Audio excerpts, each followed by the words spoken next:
नमस्ते। अब हम लोग इस कालांश में नवम पाठ सूक्तयः का द्वितीय अंश देखेंगे। द्वितीय अंश में श्लोक संख्या 5। श्लोक संख्या 5 यत् प्रोक्तं येन केनापि तस्य तत्त्वार्थ निर्णयः कर्तुं शक्यो भवेद्येन सविवेक इति रीतः। संधि विच्छेद करते हैं यहाँ। शक्यः जोड़ भवेत् जोड़ येन, शक्यः जोड़ भवेत् जोड़ येन, शक्यो भवेत् येन, तो का द बन जाता है तृतीय वर्ण। और सह जोड़ विवेकः जोड़ इति जोड़ ईरितः, ईरितः, ऐसा। इसमें कुछ समास स्थल भी हैं। तत्वस्य अर्थः तत्वार्थः, तस्य निर्णयः तत्वार्थ निर्णयः, या फिर तत्वार्थस्य निर्णयः। अब इसका अर्थ देखते हैं कि यत् प्रोक्तम जो कहा गया, येन केनापि जिस किसी के द्वारा जो कुछ भी कहा गया, तस्य तत्वार्थ निर्णयः उसके तत्व के अर्थ का निर्णय करना। तत्वार्थ निर्णयः तत्व के अर्थ का निर्णय करना, अर्थात वह व्यक्ति क्या कह गया उसके तत्व के अर्थ का निर्णय करना। कर्तुं शक्यः भवेत् येन, जिसके द्वारा करना संभव हो जाए, अर्थात तत्व के अर्थ का निर्णय करना जिसके द्वारा संभव हो। सविवेकः इति, सह विवेकः इति, वह विवेक है। विवेक ज्ञान बुद्धि, उसको विवेक ईरितः कहा जाता है। उसको ईरितः कहते हैं, कहा जाता है, वह विवेक कहा जाता है। अर्थात यत् प्रोक्तम येन केनापि, जो कुछ भी किसी के द्वारा कहा गया, तस्य तत्वार्थ निर्णयः उसके तत्व के अर्थ का निर्णय कर्तुं शक्यः भवेत् येन, करना संभव हो जाए जिसके द्वारा।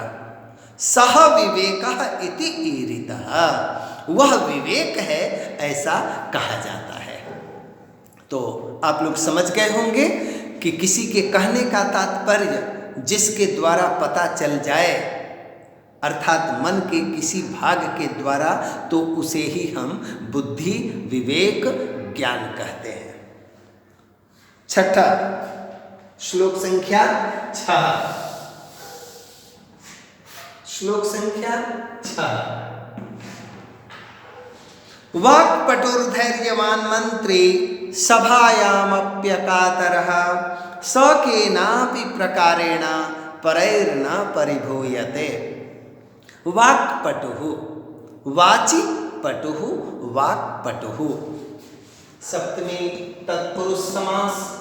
वाचि पटुः, वाक्पटुः, बोलने में चतुर। धैर्यवान, धैर्यवान शब्द कैसे बना? तो धैर्य जोड़ मतुप, मतुप प्रत्यय होता है, से युक्त अर्थ बताता है, धैर्य से युक्त धैर्यवान। और सभायाम अपि, सभा में भी, अकातरः, अकातरः, न कातरः, अकातरः, अर्थात निर्भीक, जिसे थोड़ा भी भय न हो, ऐसा। स केनापि प्रकारेण, वह किसी भी प्रकार से, परैः न, शत्रुओं के द्वारा कभी भी नहीं, परिभूयते, परिभूयते, पराजित होता है।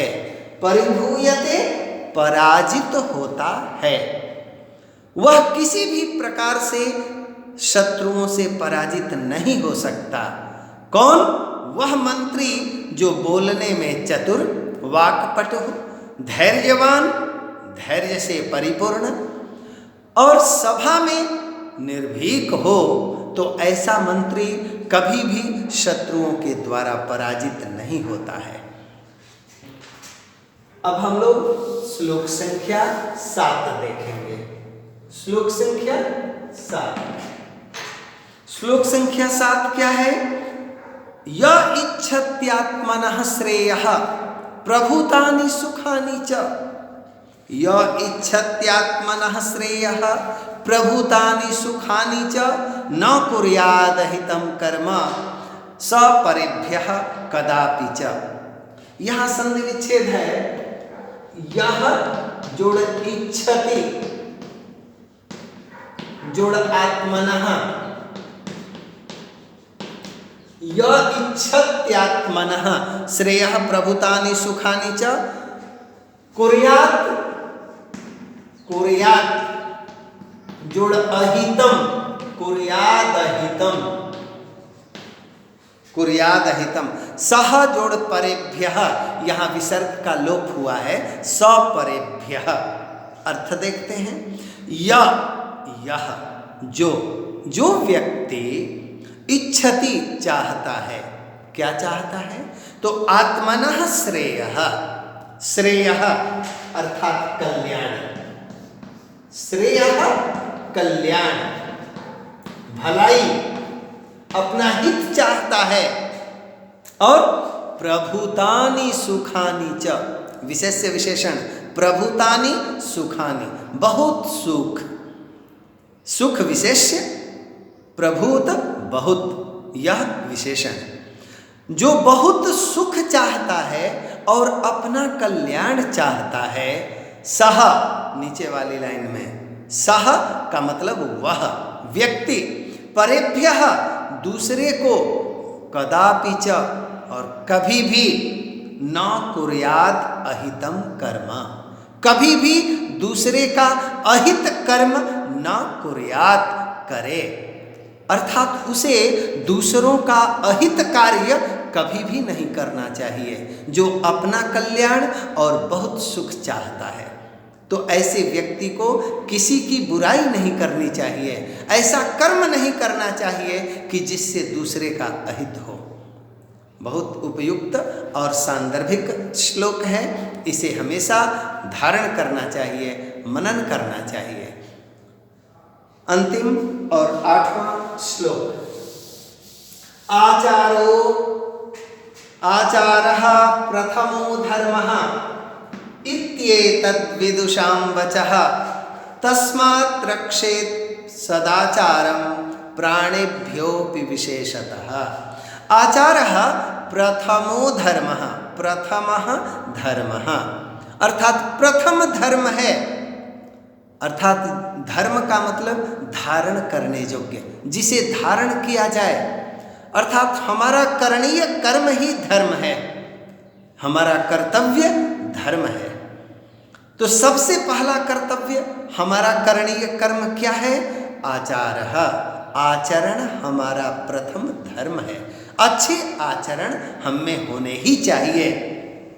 इति एतत्, इत्येतत्, इति जोड़ एतत्, इत्येतत्, इति ऐसा, एतत् यह, विदुषां वचः विद्वानों की वाणी है, वचः वाणी, विद्वानों ने कहा है, ये विद्वानों की वाणी है कि आचरण, अच्छा आचरण हमारा प्रथम कर्तव्य है, वह हमारा प्रथम धर्म है। तब तस्मात्, उस कारण से कि यह विद्वानों ने कहा है कि आचरण हमारा प्रथम धर्म है, इस कारण से सदाचारम रक्षेत, अच्छे आचरण की रक्षा करनी चाहिए। कैसे? तो प्राणेभ्यः अपि विशेषतः, विशेष रूप से प्राणों से भी अधिक हमें अपने आचरण की रक्षा करनी चाहिए। हमारा बर्ताव, हमारा व्यवहार, व्यवहारेण मित्राणि जायन्ते रिपवस्तथा, यह आचरण ही है हमारा कर्तव्य कर्म जो है वह अच्छा आचरण ही है। इसकी रक्षा हमें प्राणों से भी अधिक करनी चाहिए। इस प्रकार हम लोग 8 श्लोक, यह संपूर्ण पाठ, नवम पाठ हम लोगों ने देखा। प्रश्नोत्तर तत्काल आप लोग देखिए। प्रश्न निर्माण, स्थूल पदानि आधृत्य प्रश्न निर्माणं कुरुत। विद्वांसः के सुताय कस्मै तत्वार्थस्य कस्य लोके कुत्र या कस्मिन्, दोनों होता है प्रश्न निर्माण। परेशाम अन्येषाम, परेशाम केशाम, षष्ठी बहुवचन केशाम ये लिखना चाहिए। अन्वय आपको पुस्तक से कर लेना चाहिए और आप ये कर सकते हैं। विलोम शब्द पक्वः अपक्वः, विमूढ़धिः सुधिः, कातरः अकातरः, कृतज्ञता कृतघ्नता, आलस्यम उद्योगः, परुषा कोमला, ये विलोम पद है। और कुछ समानार्थक शब्द हैं जो मंजूषा में दिए गए हैं। आप उचित शब्दों के आगे लिखिए, ये निर्देश है। जैसे प्रभूतम बहुत, श्रेयः कल्याण, चित्तम मन, सभा सभा, चक्षुष आँख, मुखम मुख, तो लोचनम आँख, शुभम कल्याण, मनः मन, चित्तम, आननम मुख, संसद सभा, वदनम मुखम मुख, नेत्रम आँख, परिषद सभा, सभा है ही, चेतः मन, बहु बहुत, शिवम कल्याण, भूरि बहुत, मानसम मन, नयनम आँख, विपुलम बहुत, वक्त्रम मुख, कल्याणम श्रेयः। ये सब महत्वपूर्ण हैं, इन्हें जानना ही चाहिए। और अंतिम प्रश्न है समास विग्रह। विग्रह वाक्य दिए हुए हैं, समस्त पद लिखना है। जैसे तत्वार्थस्य निर्णयः, तत्वार्थ निर्णयः, वाचिपटुः वाक्पटुः, धर्मं प्रददाति इति तां धर्मप्रदां, न कातरः अकातरः, न हितम अहितम, महान आत्मा येषां ते महात्मानः, और विमूढ़ाधिः यस्य सः विमूढ़धिः। इस प्रकार हम लोगों ने यह पाठ पूर्ण किया। उम्मीद है आप सबको समझ में आ गया होगा। आप इसे अच्छी तरह से पढ़ें, लिखें और अभ्यास करें, सफल हों। धन्यवाद।